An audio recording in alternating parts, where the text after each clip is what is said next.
欢迎收看《关键时刻》。习近平最害怕的人是谁？是川普吗？不是，而是八百哥。谁是八百哥？就是画面当中的这一位，这名八百哥，因为过去讨薪800元，已经讨了非常久，完全没有人理他。他竟然一把火直接把四川的工厂整个都烧了。而烧了之后，最害怕是什么？这一把火竟然点起了中国的遍地烽火。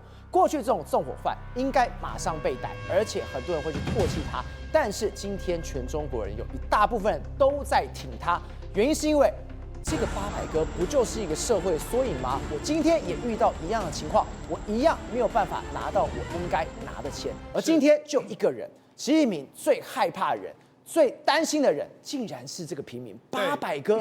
八百哥真的能够撼动习近平的政权？没错，这个八百哥来说话，没想到让习近平非常害怕。为什么？因为他是代表了千万个，甚至上亿个中国底层劳工，这个可能是习近平新投资大患。为什么这样讲呢？事实上，这件事情发生在这个四川宜宾市的这个平山县，就是我们看到这一位就被中国网友叫做八百哥。那他为什么要做？为什么要被叫八百哥呢？主要原因就是因为他跟公司商讨800块的这个薪资，就没想到公司不给，公司不给之后，他就一怒之下，因为他也都快要吃不饱穿不暖的一个状况之下，他就一口气烧了这个工厂。那烧了这个工厂，让这个工厂烧了3天3夜左右的一个时间。听说他被逮捕的时候也是从容就义，你要来抓我就来抓我，我就让你抓。就没想到现在这件事情呢，就让整个人非常有感。为什么？因为全世界来说来看，因为中国这种亏欠薪资的事情太多了。对，然后结果你知道吗？警方还想要欲盖弥彰。警方说什么？警方就说，哎呀，这个是他们在警情通报说，这个八百哥是这个文姓男子好吃懒做啊，自我悲观啊。然后，但是对于拖欠800块这个事情，他都没有说，所以他还想要去黑他。是没错，所以呢，他没说。但是问题是这件事情呢，在网络上大家都因为八百哥大家同有所感，所以现在八百哥反而变成是什么？赵老大变成是人民的英雄。我们给大家看一下，事实上你看，我们就可以看到。八百哥当时他烧完火之后呢，他就站在那个地方，他没有选择逃跑，然后选择面对自己的这个状况，然后这个侵犯社会公益利益是要承担自己的责任，所以他是一个汉子，他有这个责任。而且他下面这一张图说全网热赞纵火八百哥，对，他放上他这一张照片，就我们画面刚刚看到这边，对，他说面对警察，他坚毅的表情我佩服不已。对，更难的是他放火前通知了所有员工，所以零伤亡，所以是八百哥真的变成中国人民的英雄了，有点像是义贼这样一个感觉。你看他的这个从容就义让你逮捕，那另外一个他的面对警方的这个被他审问的时候，他也是这个从容不迫的这个感觉，然后还让所有的员工都离开了嘛，对不对？好。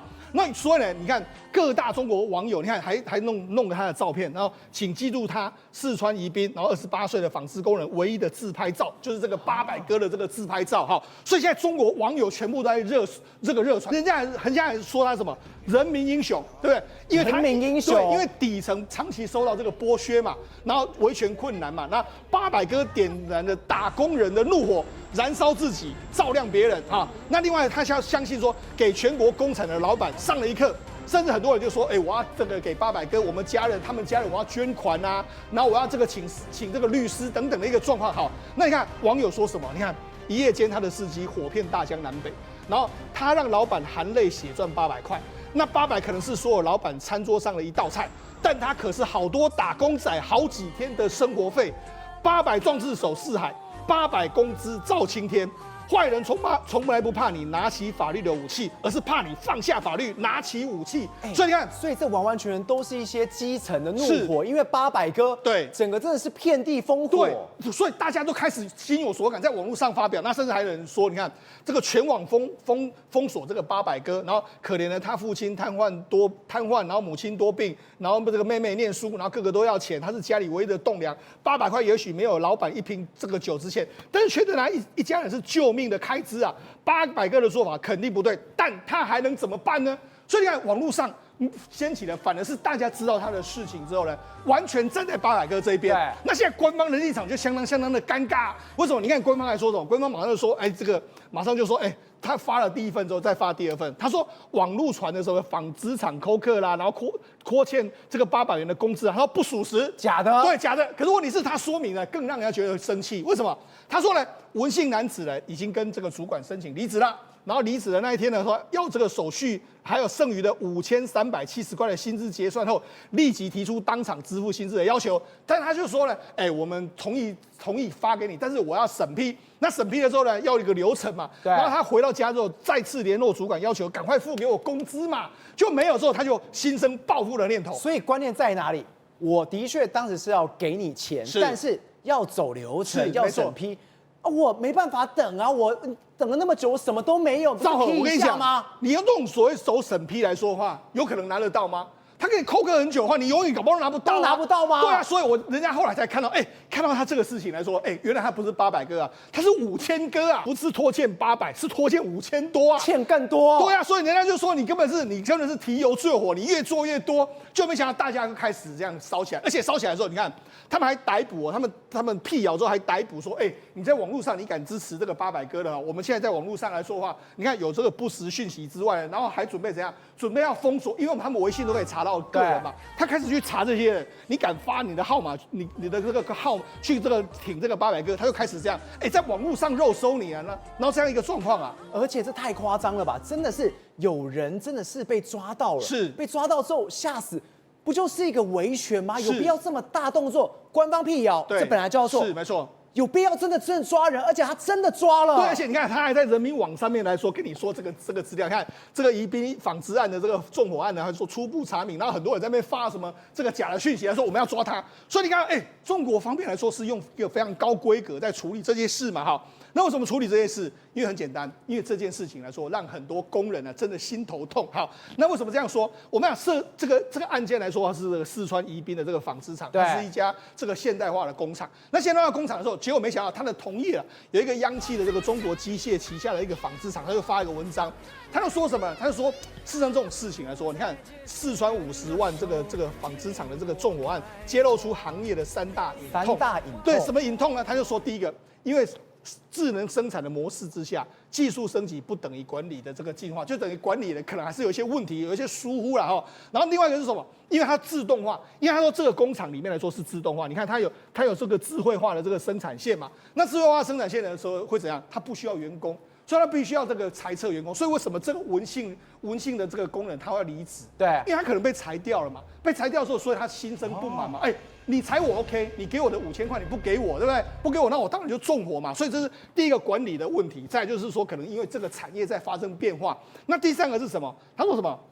行业经营困难，那库存高企，资金链紧绷。为什么资金链紧绷？因为很简单嘛。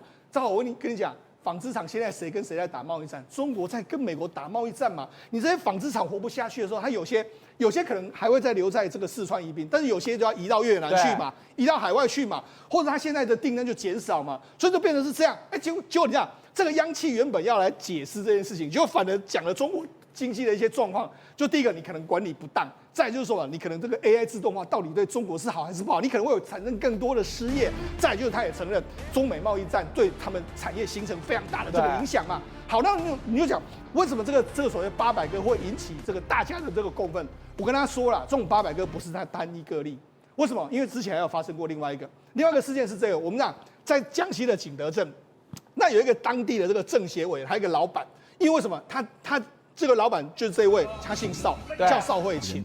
那邵慧琴他做什么呢？他做那种所谓的，包括说像可能做一些所谓他们当地就是类似我们台湾的按摩店啊，就是脚底按摩啦，然后松筋那一种店这样一个状况。结果没想到他有一个马姓司机，他聘请一个马姓司机，就这个马姓司机呢，在他的这个工作里面来说受伤，那受伤之后腿部打了这个钢针，然后半年没有工作。你看半年没工作，我是因为在你们店里面受伤了、啊，那他就想说，我当然要5万块的人民币的赔偿。就这个邵某某说，我玩修 J， 我给你3万就好。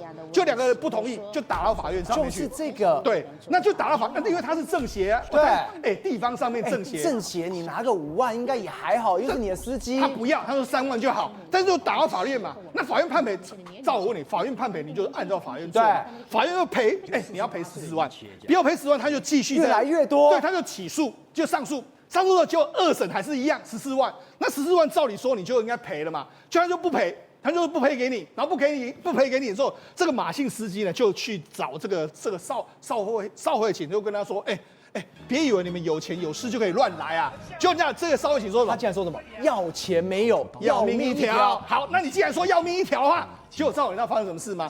这位马姓司机就很生气，他就有一天就真的就拿着这个刀。他就躲在你的这个停车场这个地方，你看这个停车场这个地方，然后就看到你来了，就是画面当中那个，对，他去埋伏，对，埋伏在那边，然后等你跑出来的时候，我就马上就砍过去，砍过去的时候，因为这个邵某某，因为他穿着这个高跟鞋，他看到他的时候要来砍他，他没办法跑之后，你看就被他砍死。你看网络上反正大家都说马姓司机，你这个虽然说你这样做法是不对，大家也是同情他，大家也是在骂这个所谓邵慧琴。我觉得邵慧琴最悲哀的是什么？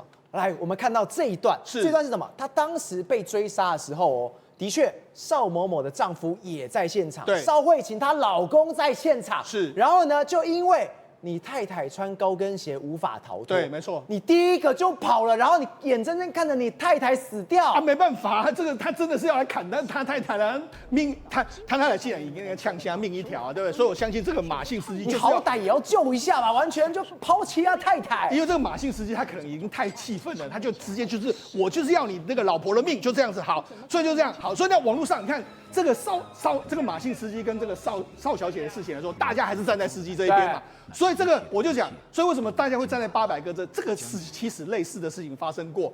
譬如说在今年5月2号也是一样，5月2号的时候，在南岭的这个平路工业区的时候，有一个包装厂出现大火，那你看就是这样，整个大火这样一个状况，也是烧很大，漫天黑烟。那漫天黑烟来说呢，人家就说什么？据传跟那个工伤赔偿有关系，就是员工没有拿到赔偿，那直接让老板赔好几千万。所以跟那个800哥一样，直接一把火烧了你的工厂。他也是去跟老板沟通，跟老板沟通的时候，结果老板不给你，就不给你，你要怎么办？这个沟通无果之下，叫做愤而点火的一个状况。所以你看，之前已经有很多类似800哥的这个事情了嘛，大家都已经在传了嘛，就没想好，现在800哥事情发生之后，赵和，你知道，你以为这个为什么中国大陆会怕？因为现在有更多800哥出现，更多800哥。对，你看从5月27号开始呢，全国各地就开始兴起所谓堵门讨薪的这个事件。你看，在四川呐哈，然后在万科的这个项目里面来说的话，很多人堵在。所以这个公司外面人，通通都是另外一个800哥。800哥做这件事情，我也要为我自己的权益，是全部都站上街头。干脆，如果你都不理我，没关系，对，我就直接坐下来。对，你看他们就开始在中国各地啊，你看拿不到钱我就堵住大门啊，对不对？然后你看他们就坐在这个席地而坐啊，对不对？你看什么这个公司的标语还是什么对内公平、对外真诚，就你看这些员工拿不到薪水，他们就坐在这个地方啊。然后你看还有这个建设公司，你看去年这个没有拿钱，那今年几个月也拿不了生活费，所以他们干脆就在门口，甚至连这个国营单位中国的这个中铁19局来说，他们都堵在门口要讨薪啊！这是中国的这个央企啊，堵门讨薪。对啊，所以的话，事实上他们现在就开始这样子，就说你就因为800哥给他们一个非常大的这个心里面的这个鼓舞嘛，对，就说我们去这样讨的时候，其实大家都会站在我们这一边啊，好像有很多同路人啊，所以他们就有勇气就站出来，站出来之后，结果你知道，就是这种怒火，其实就是习近平最怕的。所以我才说800哥事件出来没多久，你就知道他们中国国务院说什么？我们有新规定啊，就新规定是这样哈，6月1号起的。这个机关士气的拖欠这个欠款不能够超过60天，出大事了。对啊，因为什么？因为我跟他讲，你如果欠超过60天来说的话，真的很多人会受不了嘛。所以你就讲，要付的话就赶快付一付，要不然的话避免就是说你真的到时候来这个引起更多的800哥出现。他到底欠薪的多夸张？竟然要国务院新规说你不准给我拖欠60天，就表示说这把火他知道，而且800哥一直烧，他也会急，赶快不准这样子做。为什么这样说？你看哦。因为人家就说，全中国在过去6个月发生1104起劳工的抗议事件，然后因为这个拖欠工资，还有其他薪资不满，导致这个数字已经超过2022年的全年的700起，所以你看今年的6个月就1000多起。对，然后1000多起来说，然后根据中国人力的这个保障资源部的这个说法说，今年第一季全国的这个薪资违法案件有15万件。那15万件有66.2万名的劳工欠薪，大概就有80.7亿嘛，所以就我跟他讲，这个800哥都在这里面，66万多人，他们都被欠薪资啊。那你难保说，如果不赶快还60天不还的话，那怎么办？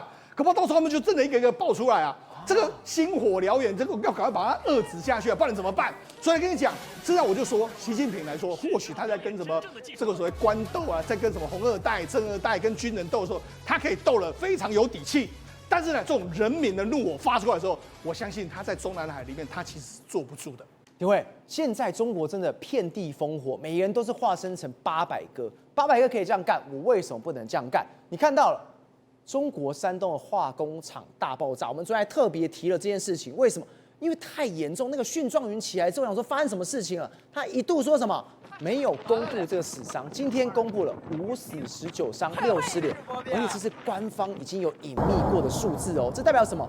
这个800哥真的是遍地烽火烧中国。对，山东这个化学工厂呢，因为它做农药化学工厂的爆炸，到底是人为当中是有这个对市局的不满而引发了爆炸，还是说因为公安的意外而发生爆炸？不知道。但是至少来讲的话，从这个800哥的事件以后，大家都非常的担心了。对，因为各地可能遍地烽火哦，各个省来讲的话，都存在着所谓的积欠工资的一些相关问题哦。那你知道啊，其实这个800哥不是习近平这个害怕这一位800哥，而是800哥后面来讲的话，有上亿的中国人民哦，在网络上是声援他。那个上亿人口，那才是习近平所害怕的。对，那为什么呢？大家深有同感嘛。因为毕竟来讲的话，纵火也好，或是爆炸也好，这种是违法行为，这当然是不可取的行为。但问题是什么？问题是大家没有去检讨那一个他违法行为，而去看在他说他被老板积欠工资800块的这件事情上面。对，那大家对他形成一个同情的一个概念。那你想想看一件事情哦，大家这个社会来讲的话，是不是很多人就被这样压迫？只是说什么上访求助无门嘛。你看很多的这个各个省来讲的话，如果省能够解决这个问题的话，很多人是不会跑到北京去上访的。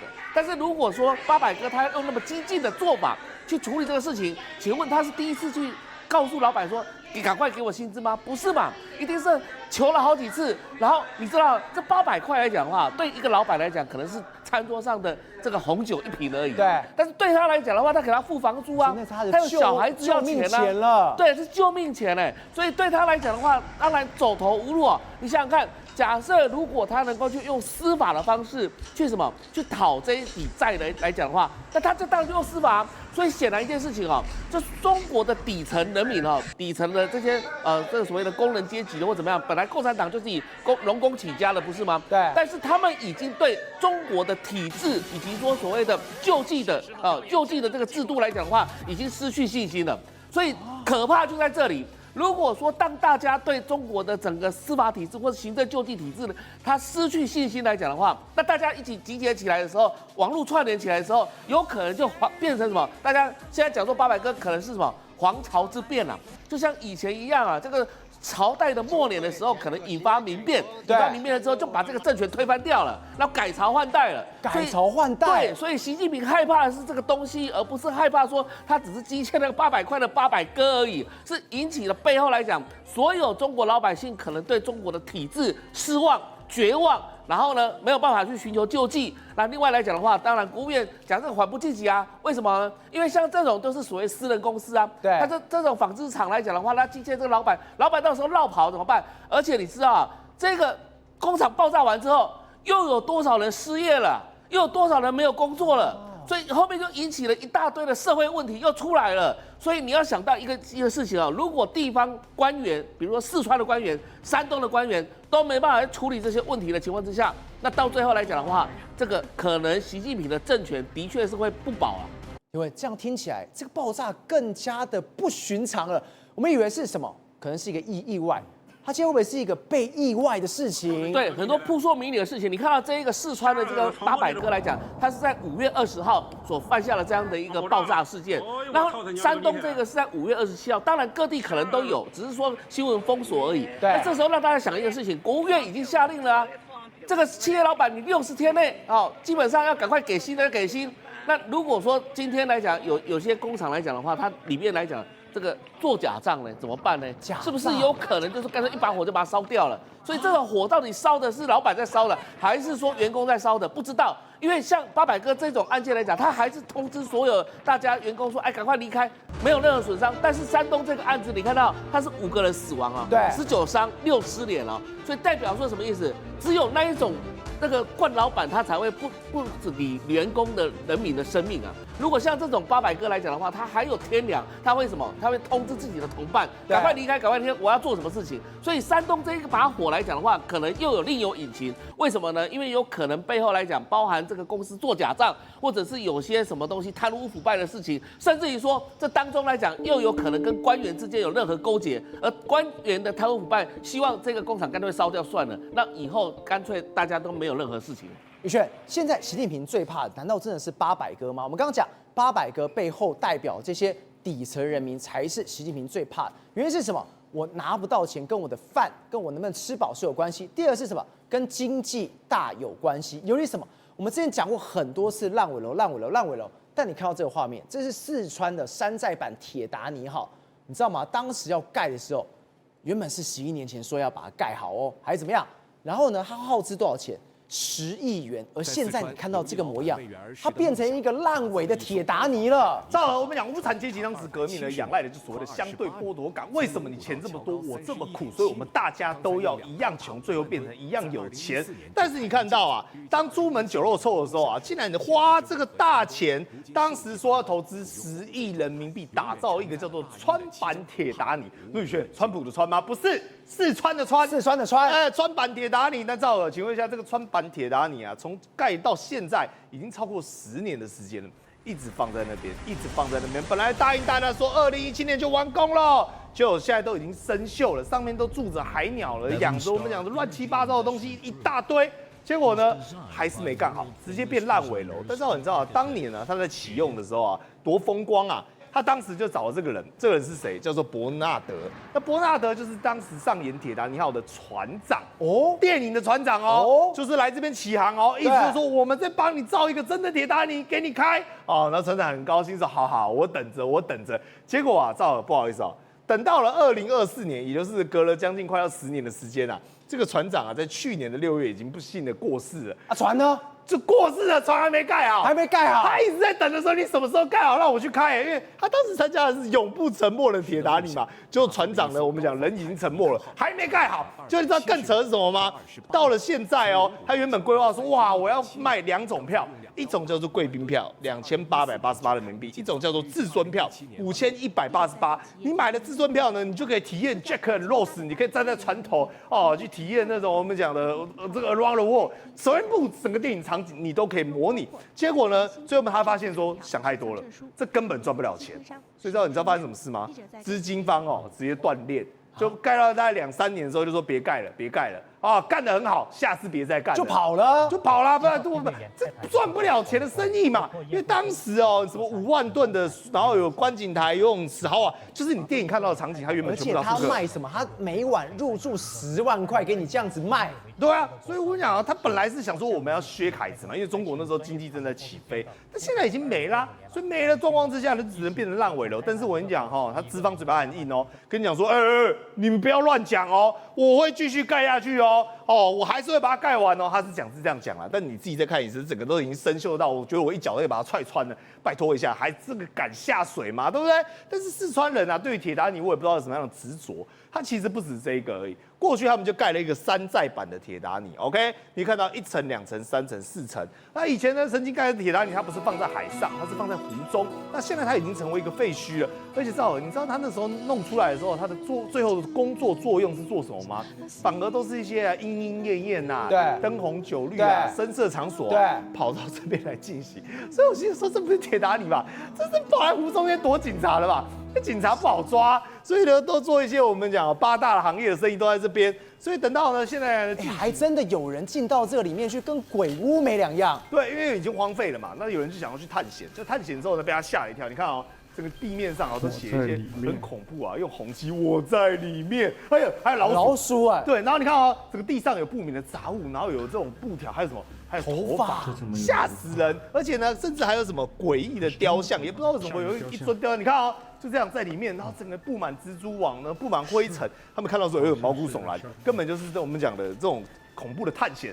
轩，这样听起来，这个地方哪里？四川，这个地方也是哪里？四川。我们刚刚提到800哥也在四川，人家为了800块，哦，对不起，5000块好了，烧了整个厂，然后你花了10几亿，你盖不出个什么鬼？难怪人家会觉得我被剥削了。所以你现在知道800哥的心理状态了吗？他气的不是那个800块，气的是你们滥花这些几亿，却不可能分了我们讲的一点点钱给我们这些底层老百姓。来，各位啊，而且这个是新的哦，还没烂尾哦。他们说什么？成都说我要盖出全中国最高的大楼，所有中国网友都在骂哦，骂说你这个呢所谓的城市新地标，世界第2高楼叫做浩大喜宫。他们说拜托一下，来。修这么高有什么用？大四川别建那么高，地震太晃。对，各位别忘了哦，之前有什么大地震？不就是四川那边有大地震吗？对不对？有毛用？追求这些华而不实的东西有意思吗？不如想想更多有益民生的事情。不理解这有啥值得炫耀的？比度盖高又如何呢？注意城市建设跟环保生态。所以你想想看，现在中国人全部都崛起了，好吧？对他们来讲，你让民众啊，我们讲的穿得暖、吃得饱才是实在。你不要给我这边哗众取宠的这些搞这些民族主义嘛。因为现在最可怕的问题是什么啊？你有钱都得要当心。对，什么叫有钱要当心？大家有钱第一时间会干嘛？我把它存到银行里面去嘛，对不对？但是现在中国啊，连银行啊都不能碰。首先，他们的利息开始干嘛？存款的利率跌破1。各位，跌破1是什么？你看哦，整存3个月0.65，6个月0.86，0.98，在1年期以下的不到1。甚至是连5年期的哦，我们讲零存整付的也不到1 0.86，对不对？什么意思？就是说中国你现在存钱是赚不到钱的，银行呢已经付不出利息，所以他不愿意呢把这个钱呢你把它放进来，所以他把利息直接一直降。而且你看啊，我们从北京银行、南京银行、江苏这些比较各大银行看，1.35、1.35、1.45，这是5年期的利率。但你如果回到台湾，你会发现，台湾至少还有1.7、1.8。而且各位更可怕的是什么呢？你知道吗？现在啊，他们为了呢说要诓骗人家，能够进去把钱塞到银行去，而且是一去不复返哦。你不要以为说你把钱存到中国银行很安全，往往你存进去不一定拿得出来。所以呢，他们打出一个口号，叫做资金换实习。听起来还朗朗上口，什么意思？比如说呢，你来我这边啊，存1000万人民币，对不对？对。但利率很烂嘛，对。而且呢，我也不太让你领回去嘛，对。但是我可以保证你的子女呢去哪里？摩根大通，甚至是呢 Google， 还有微软，还有 Mercedes-Benz 这些知名的企业，存钱换实习的概念。对，但只有实习而已。而且你如果钱领出来，对不对？就没有了，就没了。就是你要确保他在实习期间呢 ，OK， 你钱一直放在我们这边。我心想说，光那个利息都多少钱呢？去这些企业，是吧？照你如果有4314万的家庭，而且你还可以把它存到银行里面去，你会有差你的小朋友要去哪里实习吗？我坦白讲，为什么他们要用这种方法？因为理由很简单，代表说他们现在已经狗急跳墙。就是说，整个银行的资金的链呢，已经我们讲的，已经周转上有很大的问题，但是又希望呢，能够人家来吸引我们讲揽储，有这个压力嘛，因为大家都在竞争啊，那利息又拉不起来啊，所以只能用这种怪方法。因为我刚才讲的这个不是只有一间银行而已是很多银行都在那个为高值客户子女量身打造金融商业人文的深度实践之旅。其实不是啊，就是我们讲各位啊，这个跟交保一样，所以通通的银行通通都有，我以为只有你指的一家。大家都这么缺到这样子了，而且都是私人银行啊，私人银行就这样弄啊。他的意思就是说，反正你钱压在我这边啊，对，我就让你的子女去实习啊。那各位啊，那台湾也有一种啊，是什么？你把钱压在这边啊，我就给你自由啊，那叫交保，好不好？所以我搞了老半天，这是反向交保。中国现在弄这一套，所以你就想想看，对他们来讲，国内的经济呢，确实出现一个非常动荡的问题，而800哥不会是第一个，也不会是最后一个。这种我们刚刚提到喽，刚刚银行已经够惨了，还要用那种方式存钱，我让你的子女去实习等等的。而现在对中国来讲，二手车应该说电动车市场更杀的跟什么一样？这是比亚迪哦，我们知道比亚迪是全球第1的，它现在竟然出了一个招数，叫做0公里二手车。什么叫0公里二手车？就是它从来没有开过，但是我把你当做二手车过来卖。这代表什么？它需要把它的库存全部都丢弃了，没错，全部都要去销售。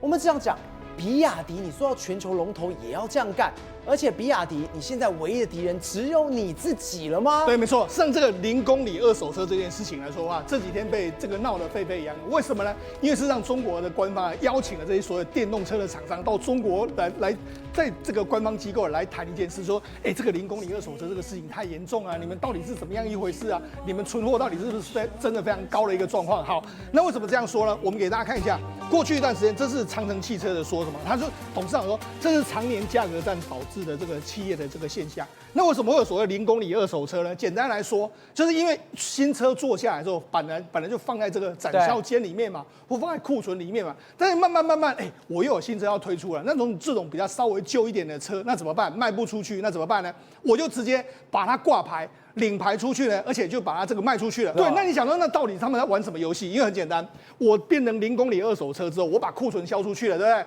我可以折价给你经销商，因为我可以折很多给你。因为第一个，二手车造额，我公司呢我就不负责保固了。对，保固就是你有你二手车车商你自己去决定，所以这个保固我就不负责任的那个状况，所以等于是保固，然后这个售后服务我都不担负，所以二手车车商当然可以拿到相对比较低的价格嘛，拿到比较低的价格的时候，他就拿到市场上去卖，因为二手车价格比这个，明明我前几个月看到它还20万，现在怎么就只有15万了？对，我愿意买，但是呢，这个车商跟你说不好意思，没有售后服务，没关系，反正我就买。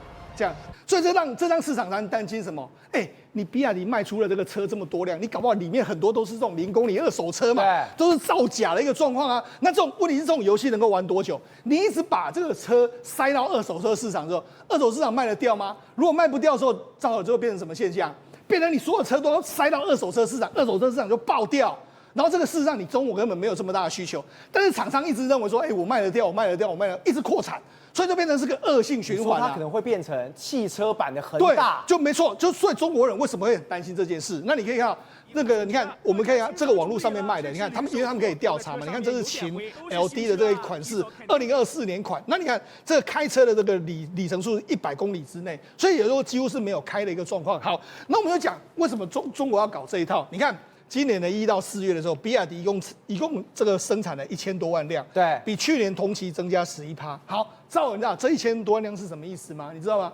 中国一年的汽车销售量就2000万辆，它一家车厂就1000多万辆，1000多万辆。那你说它有卖那么多车？根本它没办法卖那么多嘛，它顶多在中国卖个几百万辆就可以。那其他东西到哪里去？它要往海外塞不掉，就是往二手车市场去塞。所以你知道，事实上现在中国每一个车厂都是这么严重。所以为什么你看它的整个利润率哦？你看整体利润率来说，目前为止来说，它整体的利润率只有4%。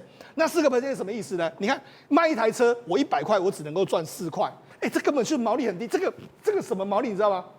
跟我们以前都说我们台湾的这个代工业是什么毛3到10，也是差不多是这个样子哈。那我们就讲，如果以这个所谓特斯拉来讲，它一台车大概毛利这个纯利率还有10%左右，那你这样4%，所以你就知道说，事实上特斯拉目前为止它整个营运效果，因为它还是比你好的一个状况。好，那因为这个状况来说，在中国到处都是，所以我就讲现在的这个中国的车呢，卖不出去就变成库存，那库存都藏在什么地方？你看。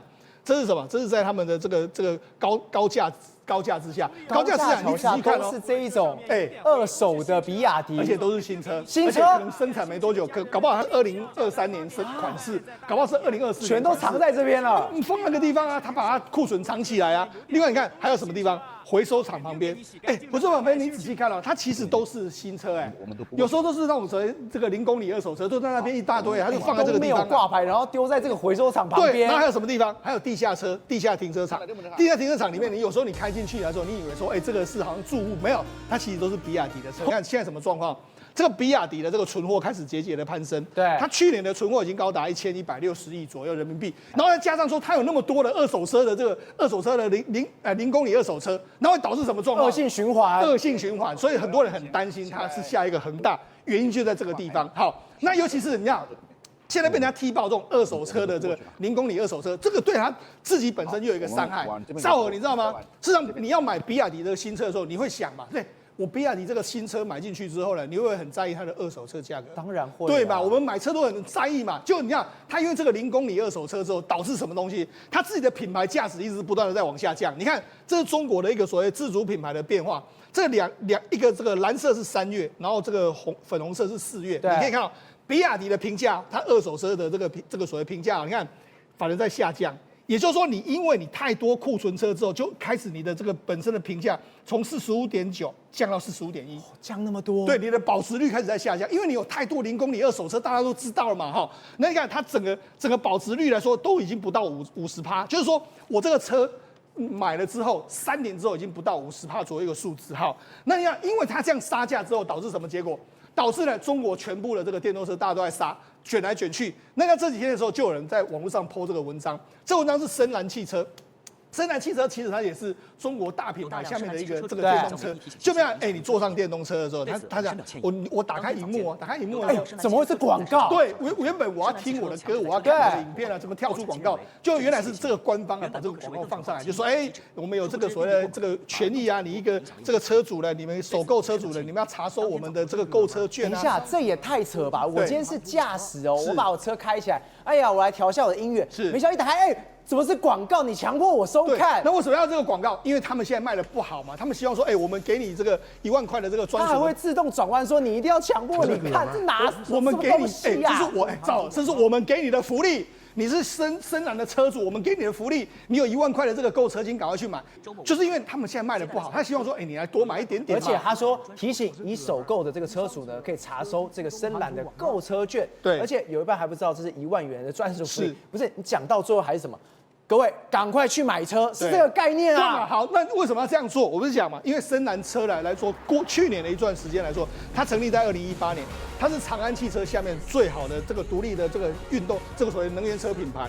就那样，它2024年的时候呢，它亏了多少？它亏了15.7亿人民币。对，那亏了15.7亿人民币来说话，这个长安汽车那么大的公司，没有什么影响嘛？照我跟大家讲，当然影响很大。你看哦，2023年的时候，它亏了这个深蓝汽车亏了15.7亿，对不对？那我们来看这个长城汽车，它做了那么大公司，它一年也才赚73亿啊。对，结果你给我亏了那么多啊，所以你就说它继续这样烧钱下去来说话，长安汽车也在动没掉，你就一直每天这样子落晒，它根本受不了，所以它也做什么样状况？你看它就开始啦，我们开始收一批所谓的特价新车，对不对？你看库存，然后停在这个，你看深蓝清仓，对，没错，新车都是几万块，对，没错，又开始卷，又开始杀价，又开始一口价，没办法嘛，我长城汽车我都养不起嘛，所以你看这整个停车场上面全部都是长城那个深蓝汽车的，这个也是，然后这边都是，然后大家都卖了，在青岛各地方大家全部在清库存，所以告诉你什么？为什么中国官方非常紧张？因为我跟他讲一个非常惊人的数字，中国现在所有电动车的产量。约莫是全球需求量的2倍左右所以这个根本消化不了嘛。所以我跟你讲，为什么中国会很担心？因为如果真的电动车起不来的时候，到时候真的全世界里面搞不好都要看中国的电动车，搞不好会真的倒成一片。宏观取材，厘清真相，犀利精准，深入剖析，时刻掌握关键，新闻时事不漏接。老时段，新气象，我是钟浩和，关键时刻2.0，全新出击。